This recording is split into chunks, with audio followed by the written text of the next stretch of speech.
All right, we're going to take a little bit of a look at the Gospels and what kind of literature the Gospels are. Why do we have four of them? Couldn't we have just had one biography that would fill in all the missing details of Jesus' life and answer every question that we might in our imagination come up with? So, could have done that, but what God did is He gave us four eyewitness accounts.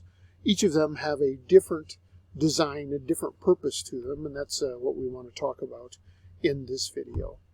So the difference between a gospel and a biography is a biography would fill in the gaps. If we had a biography of Jesus, then we would tell his birth narrative like the Gospels do, but we wouldn't jump straight to age 12 and have one story about that, and then jump to the age of 30 and fill in 3 years of ministry and spend half of our book talking about the final week of his life. You see how uneven that is if it were a strict biography. The Gospels have the birth narratives. They have the story of Jesus remaining at the temple at age 12. They have his public ministry begin at age 30.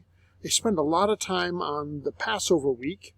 They have Jesus die on the cross and he's raised from the dead, and they end with a great commission of sorts.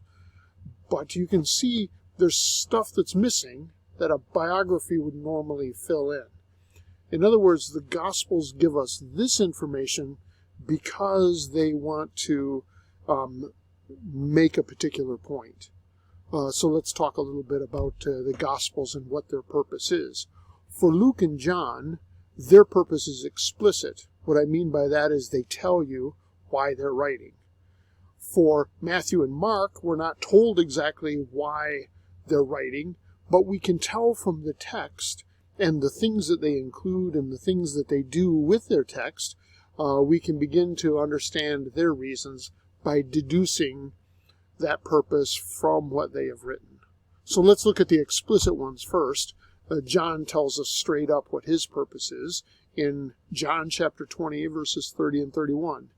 Now Jesus did many other signs in the presence of his disciples, which are not written in this book, but these are written so that you may believe that Jesus is the Christ, the Son of God, and that by believing you may have life in his name. See, pretty clear purpose. John admits that he's selecting specific stories for a particular purpose. That purpose is that you will believe that Jesus is the Christ and that you might have life in his name. So he admits that there are particular stories that he has selected out of the many that he knows and the many more that would be beyond him. He writes this at the end of the book. Now there are many other things that Jesus did. Were every one of them to be written, I suppose that the world itself could not contain the books that would be written. So John's purpose, so that you will believe and that you may have life. And he admits to choosing out the stories for that purpose out of all the stories that he knows. All right, Luke also is explicit in his thinking. He is writing his gospel specifically to a man called Theophilus, whether that's his actual name or whether he's a lover of God, a student of God. His name is Theophilus, and Luke says, I have been careful to flesh out what is true, what is not, from all the stories that abound, so that, dear Theophilus, you can be certain of what you believe. This is how he wrote it in Luke chapter 1, verses 1 to 4. Inasmuch as many have undertaken to compile a narrative of the things that have been accomplished among us, just as those who from the beginning were eyewitnesses and ministers of the word have delivered them to us, it seemed good to me also, having followed all things closely for some time past, to write an orderly account for you, most excellent Theophilus, that you may have certainty concerning the things that you have been taught.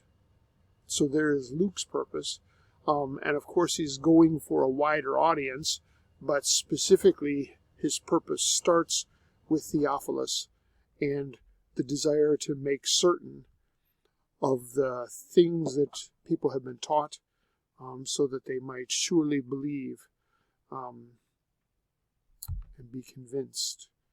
All right, let's go then. So Luke and John are explicit in their purposes. They tell us straight out what they are.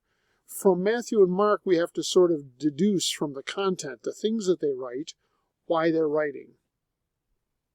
So from that, we watch Matthew as he's describing his genealogy, as he's making a number of passages, including a quote from the Old Testament and saying, this happened to be a fulfilled prediction showing that Christ really is the Messiah that has been promised in the Old Testament. He writes to show that Jesus is the rightful King of Israel, the one who has a right to sit on David's throne, the one who is the fulfillment of the Abrahamic covenant. In that sense, then, Matthew will write that Jesus is salvation for Israel. When Jesus sends out his disciples, he sends them out to the lost sheep of Israel first, and then at the end of the book, he sends his disciples out to take his message, the gospel of salvation, to the world. So that is Matthew. He's a bridge between the Old and New Testaments and showing us the continuity between the two. So that is Matthew. And then for Mark, Mark is written from Rome. He's got a Gentile audience, so often he has to explain the Jewish customs that come up in the telling of the stories of Jesus. He's got to explain this Jewish custom or that Jewish custom to an audience that may not be familiar with what's happening. Mark seems to be a call to discipleship. His audience is either following Jesus or they are opposing him. It's pucker up or duck. So it's Jesus' audience, and they are black or white. They are choosing to follow or they are choosing to reject. So Mark is a call to discipleship. It's a call to relationship with Jesus. We are going to be shaped by him, and we might even be rejected like him. So that is Mark's picture for us of what discipleship will look like. Mark also tries to correct, especially for his Gentile audience, those messianic misunderstandings that might have crept in along the way. And in Mark, Jesus displays his full nature. He is, because of the hypostatic union, he is 100% God and 100% man, but he is the Son of Man with all power and all authority. So we have both explicit and implicit purposes for the writings of the gospel. They include the stories that will achieve their objective, and they don't necessarily feel it necessary to fill in all the blanks of the questions that readers might have.